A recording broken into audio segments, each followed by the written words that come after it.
main highlights and details of the commercial and financial performance of the bank in the quarter. The presentation will be followed up by a Q&A session. We have scheduled around 30 minutes for the Q&A session.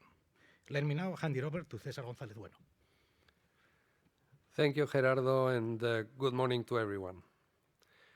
Moving to slide 4, I would like to start by going through the key events of the quarter, which I will explore in more detail during my presentation. The first one is the positive commercial momentum that we are experiencing across all segments, with higher volumes across most of the product range in Spain. Secondly, I would like to point out the acceleration of TSB's good performance, posting a net result of £41 million in the quarter. Finally, net profit of the group reached €147 million in the second quarter, with a fully loaded quarter equity 1 ratio standing slightly above 12%. As I said, I will now go through each topic in more detail. Moving on to the evolution of business volumes in slide 5, performing loans grew both in Spain and the UK as a result of an improving economic environment and also due to the good commercial performance of our teams. Regarding our international businesses, performing loans decreased in the quarter. This is in line with our strategy, as it was presented during our Investor Day. We intend to optimize the deployment of capital and deleverage in these geographies. As a matter of fact, this strategy is the rationale supporting the recent agreements we reached to sell Banco Sabadell d'Andorra to a local player, a transaction that is expected to be closed by year-end. Finally, on the right-hand side of the slide, you can see that customer funds increased in the quarter and year-on-year. This growth was driven by both on-balance and off-balance sheet funds as customers continue to increase their savings and liquidity. In slide number 6, we take a closer look at our commercial performance. Starting with Spain, I would like to highlight that this quarter we recorded the best quarterly mortgage lending performance in Sabadell's history. As you can see on the year-to-date bar chart, mortgages production has recovered and even surpassed pre-COVID levels. This performance demonstrates that the Spanish real estate market has proven to be resilient through the pandemic. Simultaneously, consumer loans grew in the quarter as a result of the gradual economic recovery, although new production remained subdued compared to pre-COVID levels. We have been prudent during the last few quarters, and our appetite for consumer lending will gradually increase as economic recovery consolidates. This positive commercial momentum can also be observed in our new production market shares, which are ahead of our stock market shares both in mortgages and consumer loans. Moving on to slide number 7, we can observe that new production of protection insurance continues to perform well. Growth here is mainly driven by our good performance in mortgage origination, which drives life insurance growth, and by healthcare insurance following our recent partnership with Sanitas.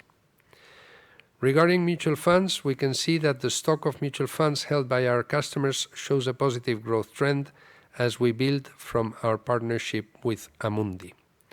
Our mutual funds market share increased by 9 basis points year to date. Moving on to the quarterly performance of payment services in slide 8, it is worth noting that along with the economic recovery and the easing of restriction measures, transaction-related services are recovering and are close to or above pre-COVID levels. However, despite this positive performance, our market share in both cards and point-of-sale turnover decreased in the quarter. In terms of credit cards, our market share was affected by lower migration to card usage among our customers. And this is because before the pandemic, the use of cards among our customer base was already higher than the market average, and therefore their migration from cash to cards has been lower in relative terms. Regarding our retailer payment services, At point of sale, the decrease in market share was partially due to our above-average exposure to point-of-sale turnover in the hospitality, restaurants, and other tourism-related sectors, which remain subdued. Let's now turn to business banking in slide 9. As you can observe in the upper part of the slide, new lending is normalizing in 2021, although at slightly lower levels than those in 2019. This was somehow expected after the peak in new lending that was reached in 2020 due to the deployment of eco-loans. Our volumes of lending origination are normalizing, but our lending stock keeps growing and our market share is also performing well. We expect business banking lending demand to rise over the coming years, when lower demand for eco-loans will be partially offset by higher working capital funding and standard loans. This should be significantly boosted by the deployment of the Next Generation European Union Fund over the next few years, which will increase both private investment and bank financing, as we show on slide number 10. The Next Generation EU Fund is the latest response from the European Union to the COVID-19 outbreak, and we think it will be a game changer for European economies. However, the impact of the Next Generation EU Fund in each member state is different. There is a big disproportion in the share of funds to be received by each country. Spain will receive 140 billion, which account for almost 19% of the total funds, while, for example, Germany will receive 27 billion, less than 4% of the total funds. From this point of view, Spain will benefit more from the next EU funds than most other countries.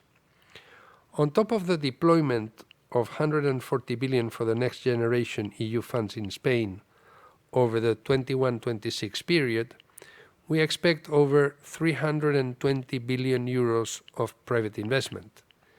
120 billion of those would be financed by the banking sector. These are obviously high figures, so a key element is the ability of the authorities to make sure that the available funds are mobilized to companies and projects properly and in an effective manner. We offer our reach and knowledge of the Spanish SMEs and corporates to the authorities in order to help in this regard. In summary, the impact of the Next Generation EU funds in the Spanish companies will be sizable. Since Banco Sabadell is a relevant banking partner for Spanish SMEs and corporates, we believe we are well positioned to benefit from these funds. Now let's move to slide 11. TSB, our British franchise, continues to display very good commercial momentum. In fact, TSB recorded its best ever mortgage lending origination in June, which was partially due to the stamp duty cutoff in June. I would also like to highlight that even though TSB is relatively small compared to its peers, the British franchise keeps gaining market share, and as you can see on the slide, the market share of the new lending stands at 3%, which is clearly higher than the stock. As you can see at the bottom of the slide, I would like to mention that TSB's restructuring plan is on track to meet our 2023 cost base target of £730 million on a standalone basis. In slide 12, looking at TSB's financials in greater detail, our British franchise showed a remarkable performance across all P&L lines, as you can see on the slide. If we look at the evolution of TSB's results before impairments and provisions, performance is improving significantly. Its core results increased from £24 in the first quarter to £44 million in Q2. Furthermore, the improved macroeconomic scenario in the UK contributed to modest provisions in the quarter, which once again indicates the low risk profile of the franchise. As a result, TSB's profit before taxes increased from £13 million in Q1 to £30 million in Q2. Finally, in slide 13, I would like to summarize the good financial performance that Leo will explain in more detail in a few minutes. First of all, core banking revenue continued to rise this quarter, supported by volume growth both in Spain and TSB, coupled with a strong evolution of fees. In terms of costs, the efficiency plans that we have undertaken in previous quarters are yielding positive results, and cost savings are starting to come through. The evolution of our core results is very positive as a consequence of the good performance in core banking revenues and costs. Provisions maintain a positive trend, and the quarterly net profit of the group stands at 147 million euros. Furthermore, we have a comfortable solvency position with a fully loaded core equity tier 1 ratio of 12%, and our return on tangible equity reached 3.9 with a significant increase quarter on quarter. At this point, I would like to announce that our board has the intention of establishing a 30% cash payout ratio for our 2021 annual results after completing the ongoing supervisory dialogue. And with this, I will hand over to Leo, which will discuss our financial results. Thank you. Thank you, Cesar, and good morning, everyone. Moving on to the financial results, I would like to start by going through our quarter and half year's P&L, which we believe constitute a solid set of results and, perhaps more importantly, are well within our guidance in every line. We can see positive evolution on all main lines, as I just mentioned, with a significant improvement of over 17% in the quarter in the core result, due to, well, as we will review later, a good evolution in all lines. This is increases in NII and fees, while reductions in costs.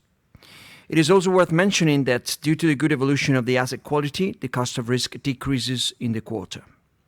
As Cesar mentioned before, I believe it is important to highlight also that TSB continues to improve its profitability significantly, making a positive contribution to the group of 36 million euros in this Q2, coming from 2 million euros in the first quarter. These numbers include a rise in the UK's corporate tax rate, where TSB recorded a tax reduction of 23 million euros due to a revaluation of deferred tax assets in the quarter. However, this impact is neutral on capital. All in all, we have recorded a net profit of 147 million euros at group level, while the net profit for the first half of the year reached 220 million euros. These quarterly results include, as ever Q2, the single resolution fund payment, which amounted to 88 million euros this time, recorded, as always, in the other income and expense line. And also the capital gain on the final disposal, this is the closing, of our depository business amounting to 83 million euros. We shall now go through the different items of the P&L in more detail. Starting on slide 16, Group NII shows a positive evolution in the quarter with an increase of 2.3% versus Q1. On the top right-hand side, you can see the bridge of NII evolution in the quarter. The main positive impacts have been the additional one-day calendar, the higher contribution of TLTRO III, as we drew an additional 5 billion euros at the end of March, lower wholesale funding costs, mainly due to the expensive sub-debt called in May at TSB, as well as the full accrual in the quarter of the savings on covered bonds that matured in March. Regarding the loan book, the overall additional contribution of the quarter on NII has been mainly flattish, and that is explained by minus 13 million euros related to yields as a result of negative repricing of Euribor and lower backbook yields, which has been offset by 9 million euros due to higher volumes and 3 million euros due to the appreciation of the sterling. All in all, notwithstanding a decrease of 4 basis points in the customer spread, the group's NII increased by 19 million euros in the quarter. Now, despite the fact that H1's NII is 1.1% below 2020's, driven mainly by the minus 5.8 decrease of Q1 21 versus Q1 20, NII for this quarter is already 3.9% up when compared to Q2 2020. In this context, and as explained in our Investor Day, we believe that NII will evolve positively year on year, driven by lower wholesale and funding costs, higher volumes, and an increasing contribution from corporate deposits, all tailwinds to the NII, that shall offset the lower yields, which will be the headwinds to the same line. Let's move on to fees. This quarter fees has increased by more than 7%, which implies a remarkable acceleration. In H1, group fees growth north of 5%, very much in line with our guidance of mid-single-digit growth for the year. The growth has been mainly driven by service fees. This evolution is explained by higher economic activity in the quarter and also by the implementation of new commercial strategies. In this respect, we have raised tariffs and conditions for non-linked customers in order to increase their loyalty or share of wallet. Growing lending volumes also have a reflection on fees, obviously, on the credit and contingent risk line, which is growing at 4% on a quarterly basis and almost at 5% rate on a yearly basis. So pretty good news on fees altogether. Moving on to slide 18, total costs declined Q on Q by minus 3.3% and by minus 3.2% in the year, as the cost savings from the efficiency plan in Spain begin to come through this quarter. Thanks to this lower cost base, we have improved the efficiency ratios. For instance, we have reduced the ratio of total group costs as a percentage of business volumes from 0.95% to 0.86%, a reduction of 9 basic points year on year, bringing it closer in line with our peers. As you can see on the left-hand side of the slide, the ongoing efficiency plan at TSB is also positively contributing to the reduction of group costs. In slide 19, we take a look at the core results. This is the recurrent margin, or NII plus fees minus costs. This quarter, the group core results have increased by more than 17% and by more than 8% in the year. This positive trend is driven by wider jaws, as we are seeing both NII and fees growing, while at the same time, costs are decreasing as savings from the efficiency plan materialize. On the top right-hand side, you can see the bridge of the core results evolution in the quarter. As explained before, the increase of this metric is supported by a positive contribution from all lines, almost distributed in thirds. We can see 19 million euros coming from NII, 26 million euros coming from fees, and finally 25 million euros coming from cost savings.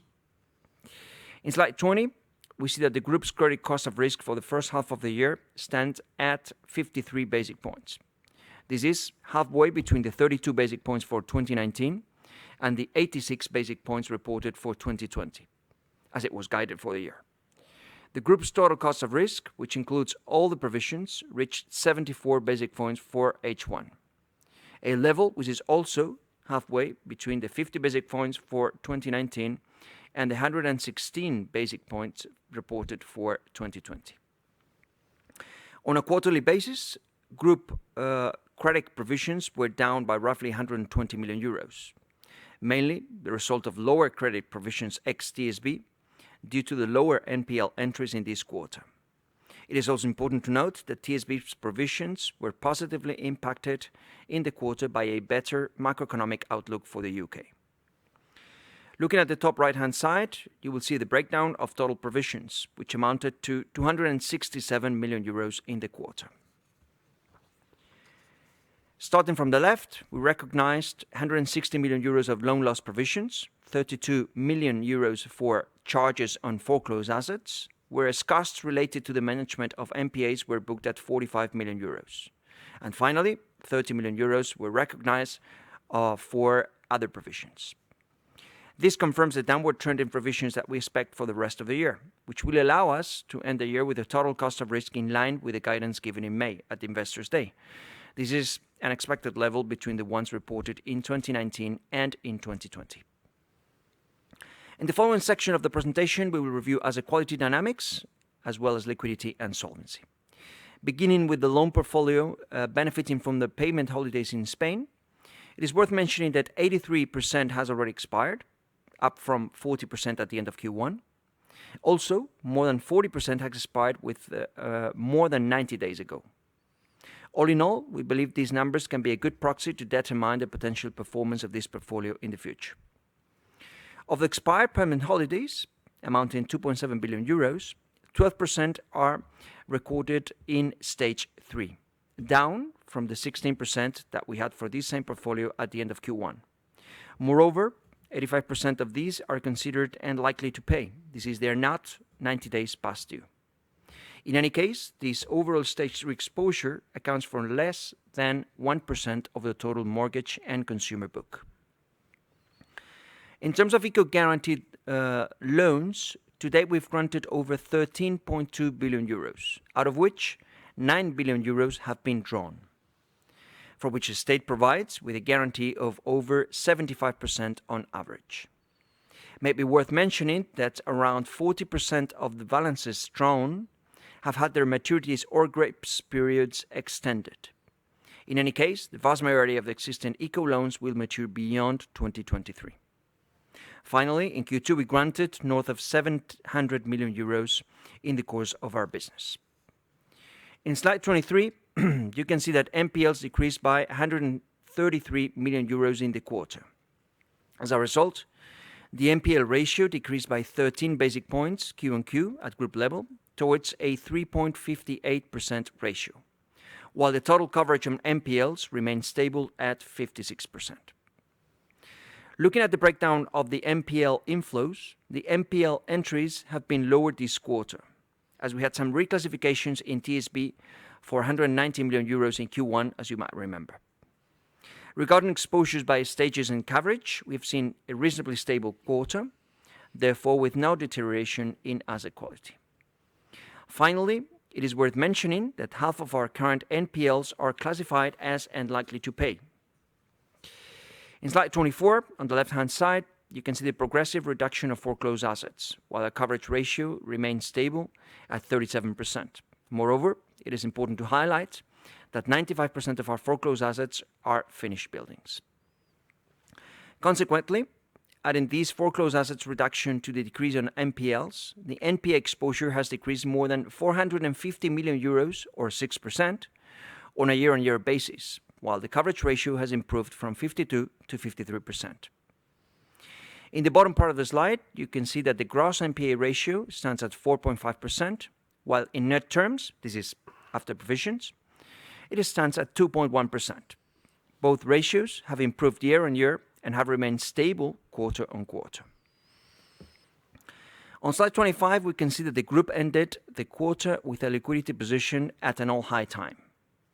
This is reflected in an LCR of 220%, an NSFR of 136%, as well as 52 billion euros of high-quality liquid assets, while the loan-to-deposit ratio ended the quarter at 98%.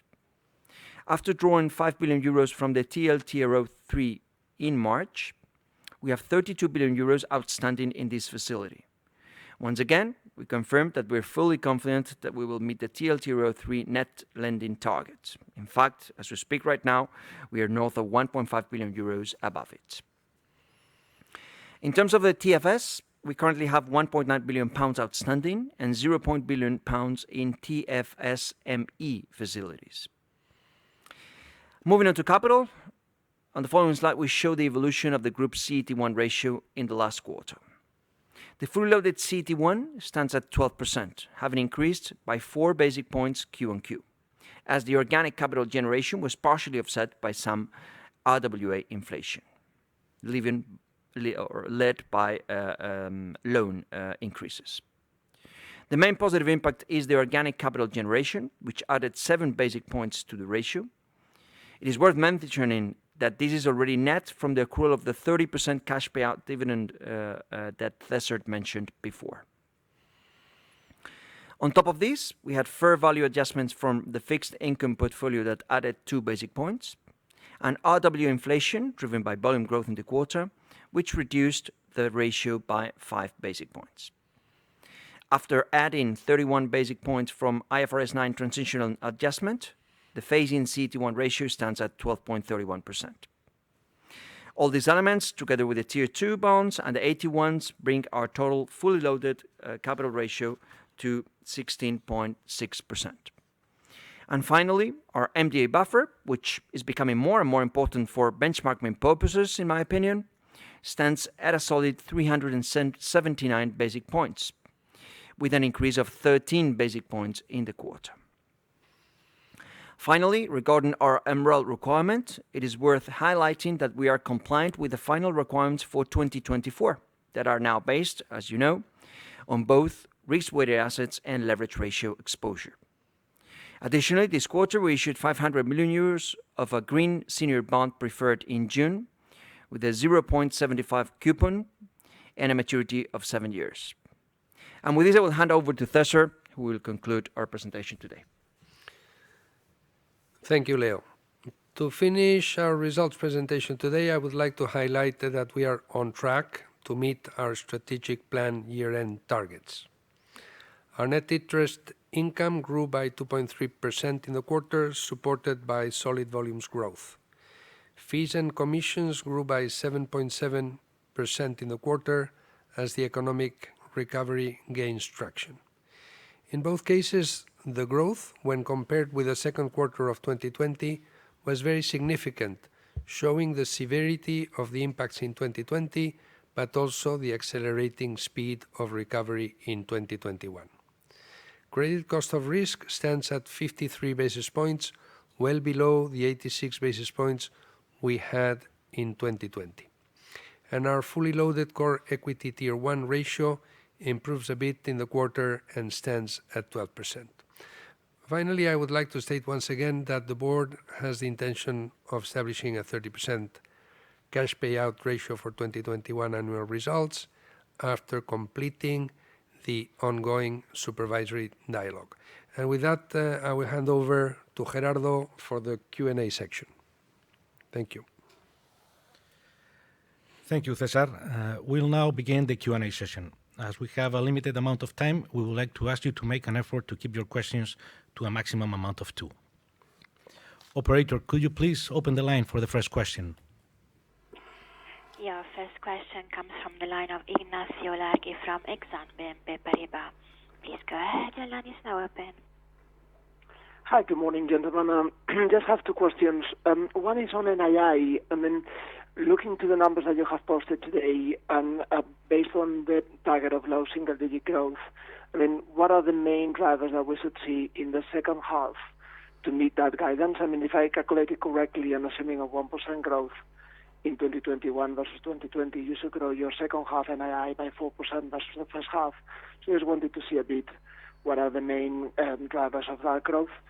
And second question, again on guidance for fees. You have posted a very strong result into Q, growing 13.6% quarter on quarter.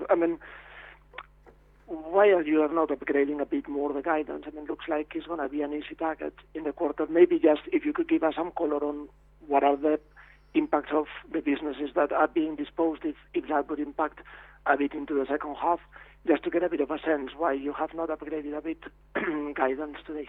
Thank you. I will take the one on the fees, leave the NII and the disposal of businesses to Leo. But I will start with the guidance. I think there's always uncertainty, and I think we've given a guidance that was solid, demanding, but at the same time realizable in May. And therefore, I think we should sustain the course.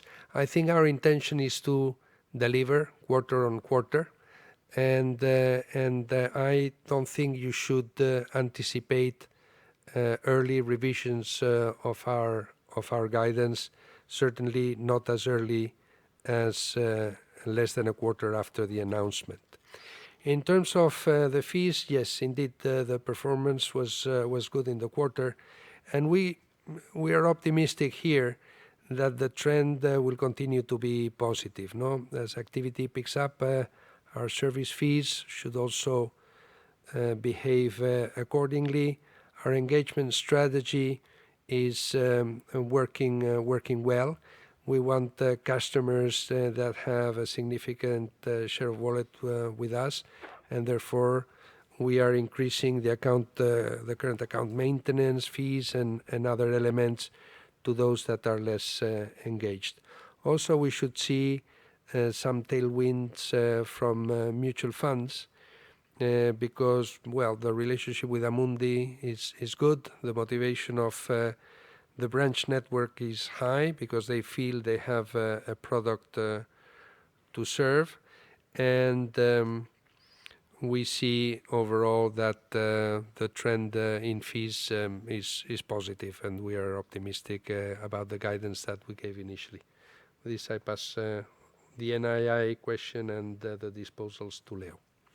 Sure. Well, in any case, it's very good to have these kind of discussions, right, Cesar? And thank you very much, Ignacio, for the question. Yeah, the opposite would be much worse. Why are we not downgrading our guidance? No, absolutely. But it's true that we just guided one and a half months ago, and we need to deliver, no? And when we explained the plan, as I said at the end of May, we wanted to highlight that this was not a backloaded plan and that we wanted to deliver from day one. This is from Q2, and I think we have managed to do so. So we are, we're happy to having been able to do that, no? But now we need to keep on delivering, no? Quarter on quarter. So going to your question on NII, I think there's a number of things that are going to have an impact in Q2. So starting by the negative ones, if you wish, what we have is that Euribor will still be a drag in the coming 2 quarters because it is still at, especially I would say in the third Q, because in the fourth Q, Euribor, if it remains where it is, will probably be at the same levels as it was last year, but not in Q3. Also, we will have a little bit less of contribution coming from the ALCO books as we execute the forward sales that we explained at the strategic day that are driven to fund the efficiency plan, the new efficiency plan. And all of that will be, in our opinion, more than offset by basically increasing volumes, where we expecting positive volumes throughout the second half of the year, particularly in the UK, as we're seeing, and they're coming through. So we are confident that we should be able to keep this rhythm. Also, we will have this is very technical, but one more day per quarter in both the third and the fourth quarter. So that does increase the numbers, as you know. Fees related to lending activity and overdrafts are growing, and we believe that this will be the trend also for the second half. And also the variable maintenance fees, where we're charging fees to corporates and SMEs related to their excess of liquidity in our current accounts. And these, we started from scratch at the beginning of the year, and we are growing volumes as we speak, and we expect to increase those volumes materially in the second half of this year. So with the charges that we're doing on this also should be contributing to NII. As per the impact of the business disposals, I don't think we're going to see anything material. As we have been explaining on each and every transaction, the impacts are not material in terms of income, and certainly for 2021 they will be very residual because they will come through basically at the end of the year. Thank you. Thank you. Operator, let's please move on to the next question. Yeah, next question comes from the line of Carlos Peixoto from CaixaBank. Please go ahead, your line is now open. Yes, hi, good morning. Thank you for taking my questions. 2 questions from my side as well. The first one would be on the provisioning guidance. So you mentioned the 32 to 86 basis points guidance for the year, which is quite wide range, I would say. So basically that means that either the second half could be better than the first half, or it could be the other way around. I was wondering if you wanted to narrow in a bit on that, and then tell us a bit what expectations you have for the second half of the year. And then on the capital front, I was wondering if you could give us some color on potential regulatory headwinds as well as potential positive impacts coming from disposals that lay ahead. And also, if you could give a bit of a color on the 7 bps impact from retained earnings, because I was running the numbers here, and even considering the adjustment in the payout ratio, and also assuming that the tax 23 million euro tax effect from the UK is not eligible for Common Equity Tier 1, I would still be getting to a higher impact in terms of retained earnings impact on capital. If you could give us some color on that as well, I would appreciate it. Thank you. Sorry, I didn't quite get the last part regarding capital. You mentioned 7 basic points, but I didn't get what you were referring to. Okay, so basically, if I'm not mistaken, in a slide you're mentioning a 7 basis points positive impact in the capital ratio in the quarter from organic capital generation. What I was running here, the numbers with retained earnings, and even considering the 30% payout level that you're accruing for, and also assuming that the tax effect in the UK is not eligible for Common Equity Tier 1, I was actually getting to something more in the areas of 12 basis points in terms of potential impacts from earnings. So I was wondering what are the pieces that I could be missing here. Okay, thank you. Shall I go for both? Yep.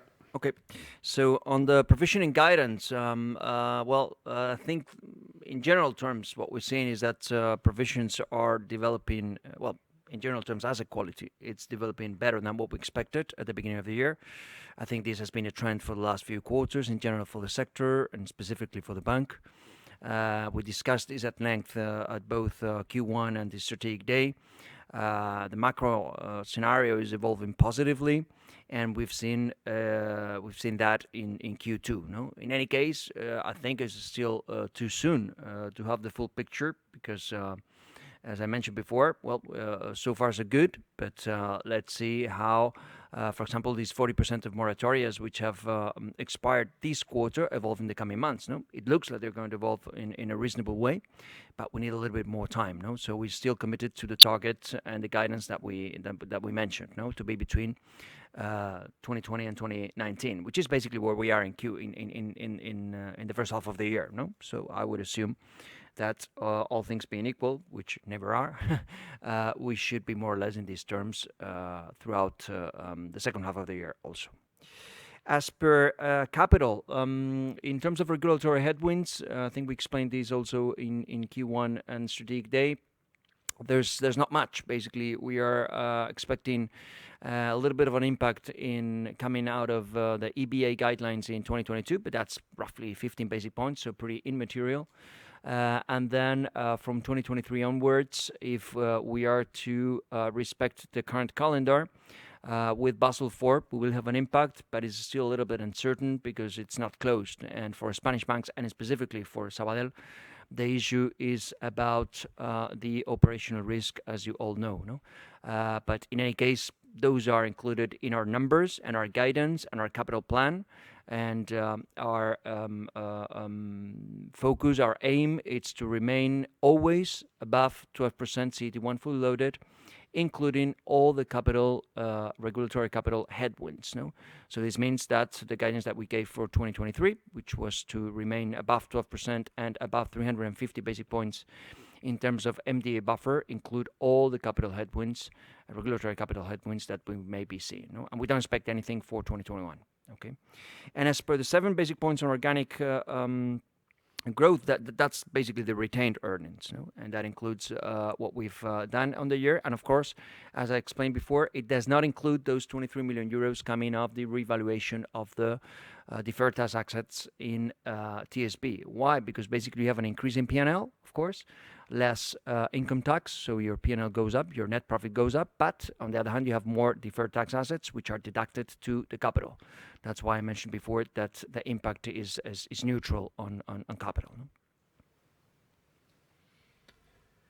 Thank you, Carlos. Operator, could you please give access to the next caller? Yeah, next question comes from the line of Mario Ropero from Bestinver Securities. Please go ahead, your line is now open. Hi, good morning. Just a few follow-up questions on the NII. On consumer activity, it's very obvious that it's recovering very strongly, but I would like to know a little bit more about pricing. Could you please tell us about the pricing and how this compares to the back book levels? Also, you mentioned higher contribution from corporate deposits in the second half of the year. Could you please tell us how much of the corporate SME book is being subject to these kind of fees for the time being or as of June? And then finally, if you could give us an update on the contribution to NII from Teltros. Thank you.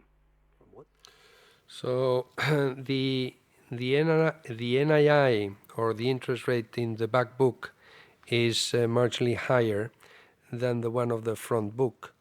The one of the front book of Q2 is in line with Q1. This, of course, is driven, as was mentioned before by Leo, to a large extent by the evolution of the Euribor. In terms of the amounts that is in the corporate world, the deposits that are being charged, it's around 7.7 billion at the rate of around 40 basis points, and we see that figure growing over time. That's right.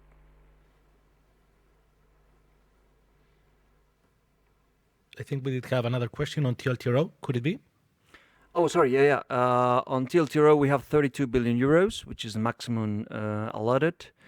This shall have a contribution of about 150 million euros in the whole year, in 2021. Thank you, Mario. Operator, could you please move on to the next question? Yeah, our next question comes from the line of Stefan Nedialkov from Citigroup. Please go ahead, your line is now open. Hi guys, good morning. It's Stefan from Citi. A couple of questions on my side. When you look at the next gen funds, this is obviously an interesting opportunity for you. I appreciate that it's still a little bit further out, but could you give us some color? Is that new lending going to mirror your existing book in terms of split by industries? And what kind of margins are we looking at here compared to the existing book? The second question is on consumer lending. This is one area where you're quite significantly below your natural market share. Do you see this as an opportunity or more as a risk going forward?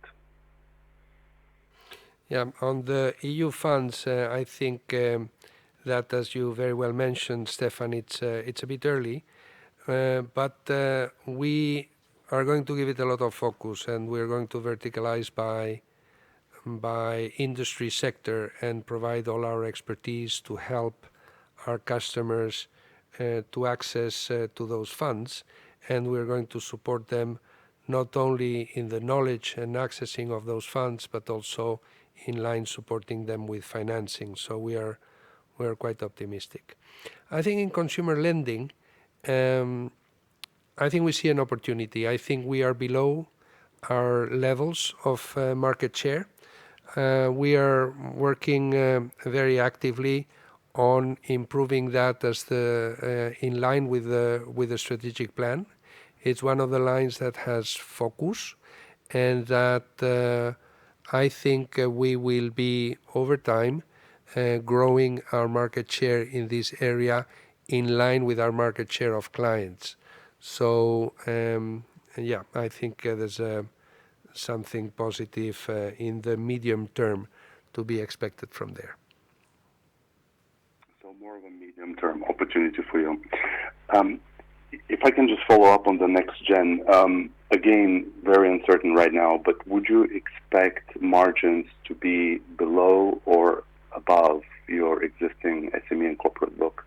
We don't have any expectation. We don't have any reason to believe that they would be higher or lower. Okay, got it. Thank you.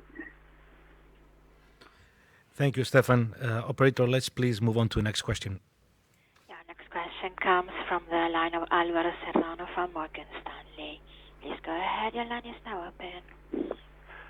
Good morning. I've got two questions on asset spreads. First of all, it's kind of a follow-up, not exactly the same to Stefan's question on corporate asset spreads. I mean, you're growing. It looks like you're growing your loan book, but if we look at the system level, corporate loans are now negative year on year, and as we approach the December deadline, where the benchmark to account for the TLTRO bonus coupon is going to be sort of measured.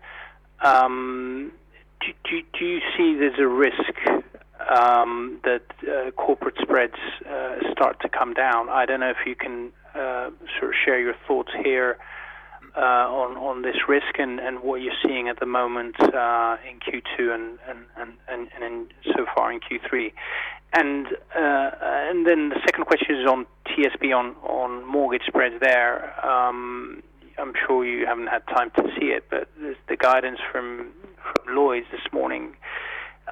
Although the margin is expected to be stable, they are calling for margins in the total mortgage book to come down in the second half. Mainly SVR, the fixed rate portion is stable, but clearly margins and new business is getting more difficult. So maybe you can share what you're underwriting at the moment versus what's rolling over, and what your expectations for mortgage spreads in the UK are. Thank you.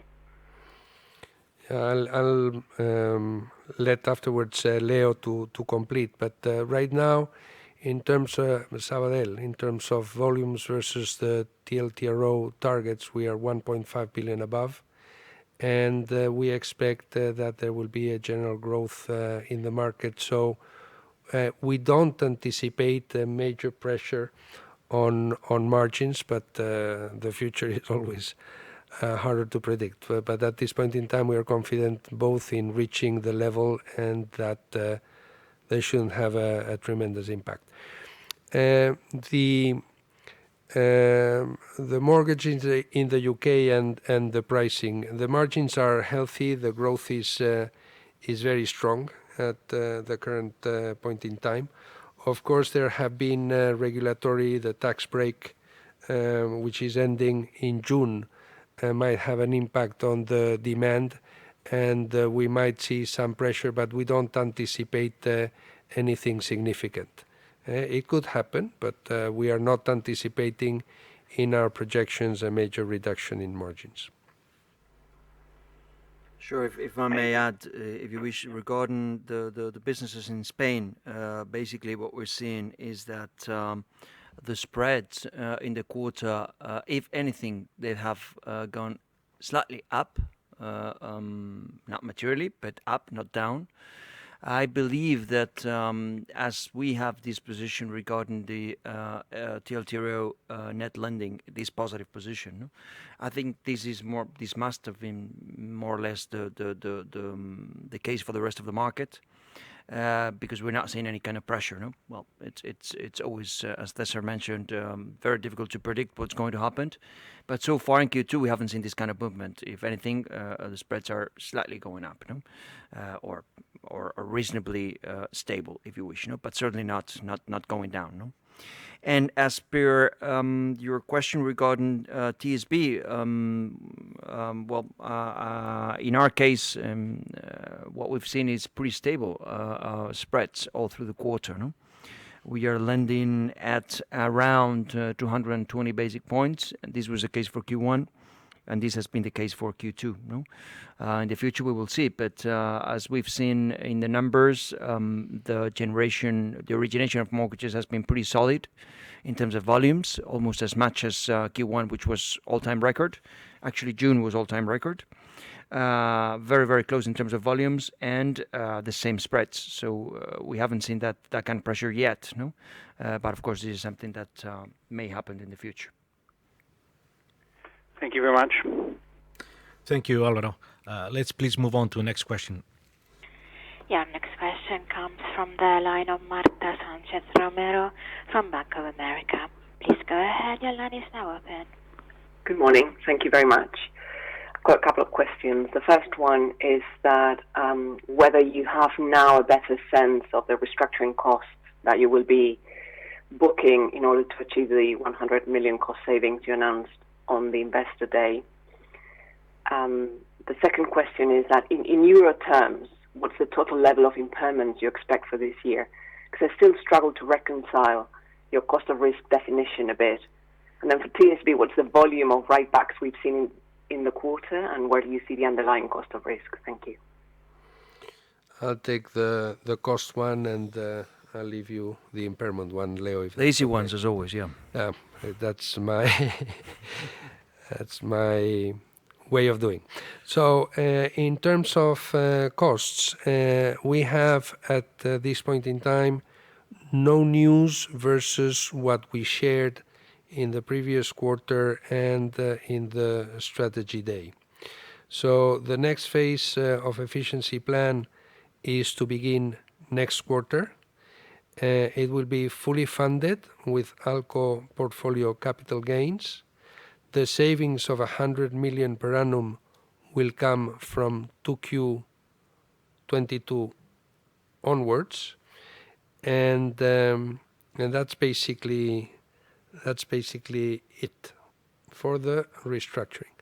I would like to add that we have, from a governance perspective, and this is no guidance, but from a governance perspective, we have created a unit to manage costs directly and exclusively and across the board that will report directly to me, and that will review in full all the costs of the bank. And I insist this is a governance, not any type of backed with numbers initiative at this point in time.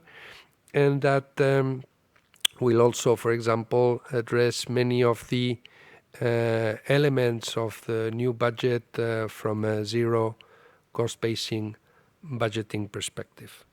So no news on the efficiency plan, some news on the governance, and no further guidance at this point in time. And regarding cost of risk, let me start with TSB, if you wish, which is easier somehow. We've seen a release of 12 million euros in the quarter. Okay, what we expect out of the second half is that if nothing breaks down, which doesn't look like, we probably may be seeing a slightly smaller cost of risk in euros at TSB in the second half of the year compared to the first half of the year, but not radically different, if you wish, no. But probably it looks good. No, I'm not expecting further or material releases, but I think the cost of risk will remain low. So the second half of the year may be a little bit smaller than the first half of the year for TSB. Now, for the rest of the business, that's a little bit more difficult, no? But let me try to explain, as you mentioned, no, the kind of numbers that we disclose and the guidance, no?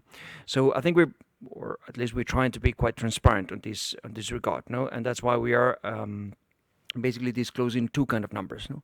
So the first one, it's the credit cost of risk. That's exclusively the amount of provisions on our loan book, if you wish, no? That for the first half of the year amounted to 52 basic points. Okay, these for 2019 was around 30 basic points. For 2020 was around 86 basic points. Okay, so we're in the middle of basically the two previous years. And well, as I tried to guide before, I think this could be a number that we would be aiming for at year end. All right. Now I can't be more precise because there's always bumps in the road and better achievements. No, sometimes.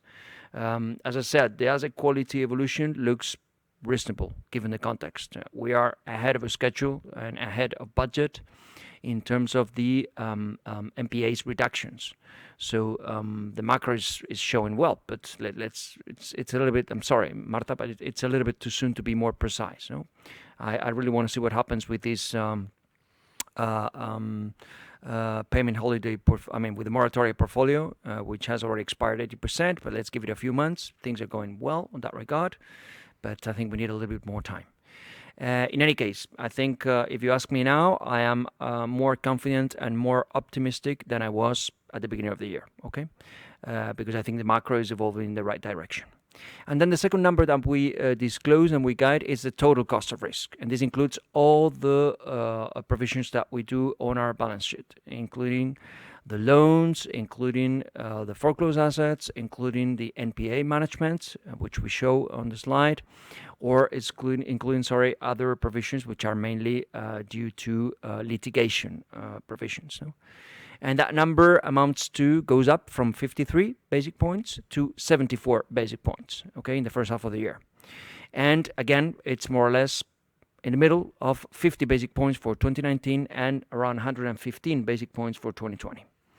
And again, as I mentioned, for the credit cost of risk, I believe, this is a number that could be a good number for year end. No, but we cannot be more precise in this regard because it's very difficult, given the context. No, but in general, the message I'd like to convey is that things are a little bit better than what we expected. The context is going towards the right direction in terms of asset quality.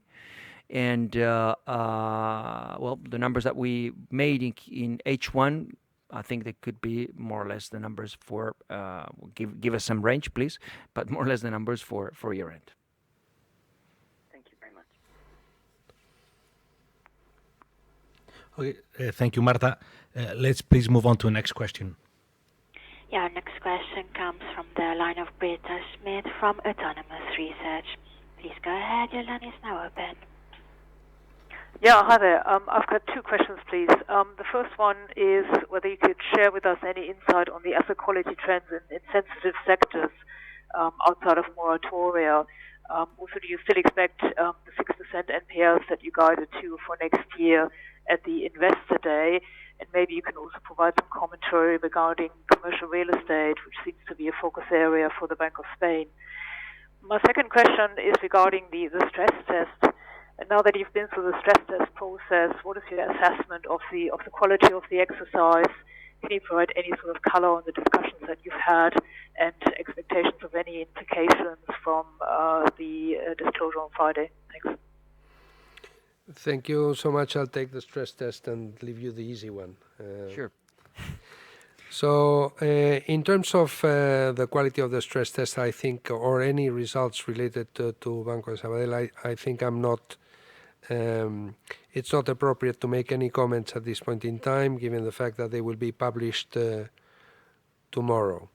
We all know that it has a very specific methodology. It's quite static. It has some elements of assumptions that are very strong, but those are all known issues, and my comments don't carry any major comment.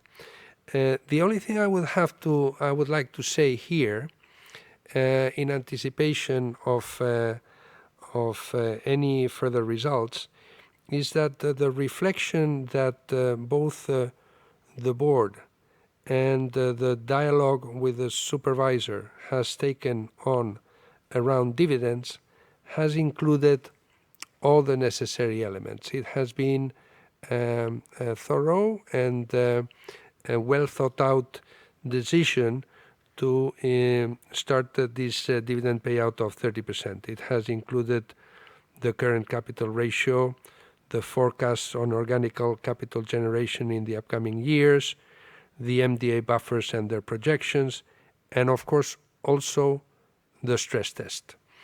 And but as I said before, we're not qualified to make any qualitative comments or quantitative comments on the stress test that will be published tomorrow.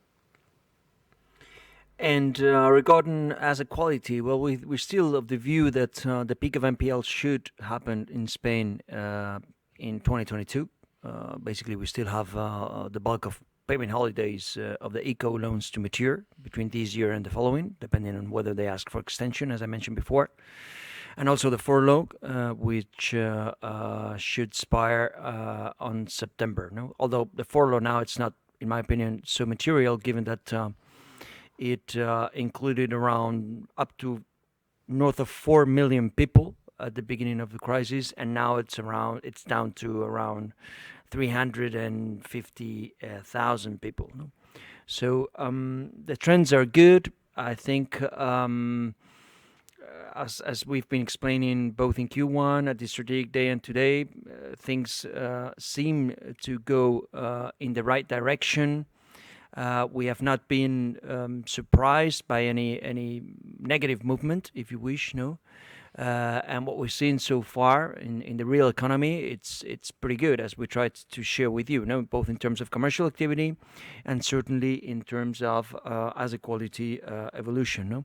And we haven't seen anything on. I think you mentioned specifically commercial real estate. We haven't seen any particular movement there that could raise any worries from our side. No, so nothing particular there. And I think the overall the vision is similar to what we had a couple of months ago. We're not seeing the peak this year. Actually, as a matter of fact, as you've seen, NPLs are coming down still, or came down in Q2, and the peak should happen next year, in my opinion. And the level of that peak. It's still a little bit certain because it will depend very much on the evolution of the eco loans. No? But, well, as I said, so far, reasonably so good. Thank you, Britta. We're getting close to the time that we scheduled for the Q&A session, so we'll give access to one last call, if you don't mind. Operator, could you please give access to the last caller? Your last question comes from the line of Carlos Covacatena from Societe Generale. Please go ahead. Your line is now open. Hello. Thank you for the presentation. Two final questions. One is a little bit of detail on the 7 basis point capital impact from the RWA inflation. Is that driven by the currency effect in the UK? Because when I just rework out the last quarter Mpa ratios with the Q2 RWAs, I only get a 2 basis point impact. So I was wondering if you could explain how you reached those 7 basis points in a little bit of detail.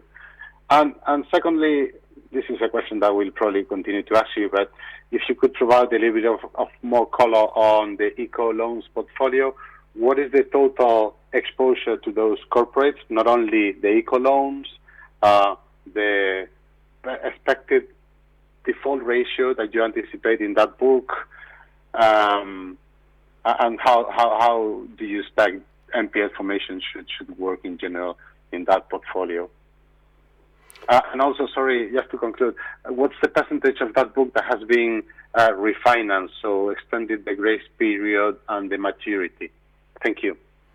So I'll leave the questions to Leo. I just wanted to mention, because I'm especially proud of it, that we have managed to increase 5.5 billion in performing loans while keeping our core tier 1 stable. So this, in terms of capital management, seems to indicate that we are having much more discipline as per the intentions that were disclosed during the strategic day of having a more capital efficient allocation. And Leo, please.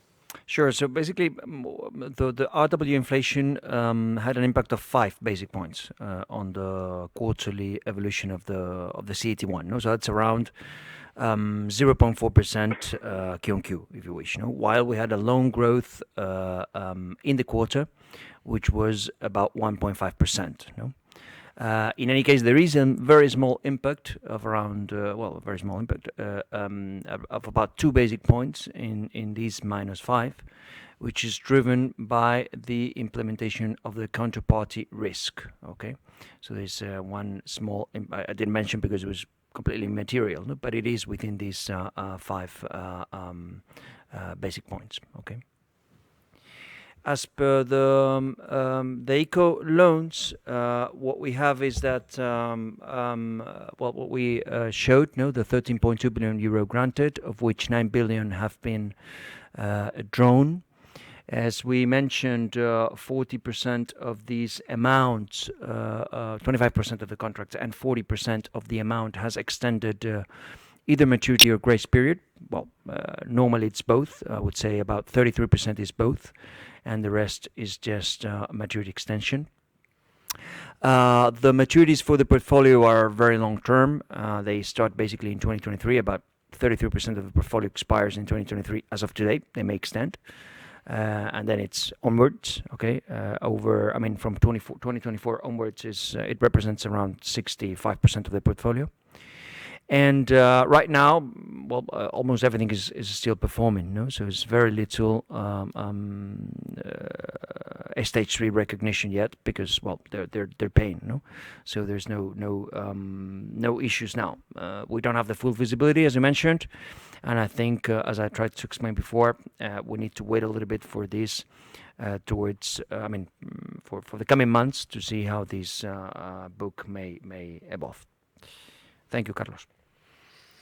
So thank you very much. I think I would like to wish everybody a good summer. Yep, me too. Thank you all for your questions. We now wrap up the Q&A session, but as you know, the full IR team is available for any further questions that could not be answered or that may raise. Once again, thank you all for your participation, and thank you for joining us today, and have a good summer.